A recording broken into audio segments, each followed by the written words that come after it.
Los Angeles Lakers binuhusan ng malamig na tubig ang nagliliyab na bola ng Miami Heat.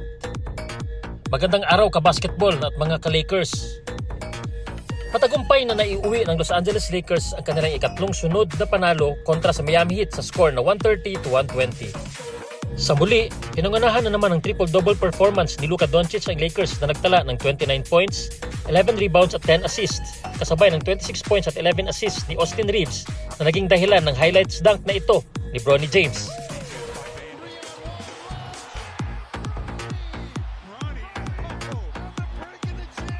Tuloy-tuloy naman ang magagandang contribution sa opensa at depensa na binibigay ng iba pang key players nila na sina Laravia, Hachimura at Smart na nag-combine ng 51 points. Hindi man nakapaglaro ang kanilang main center na si DeAndre Ayton, ay solid naman ang pinakita ng kanilang backup center na si Jackson Hayes na nag-ambag ng 15 points. Di naman naging sapat ang 31 points ni Jackis Jr. at almost double-double performances ni Adebayo at Wiggins upang tulungan ng team na masungkit ang panalo.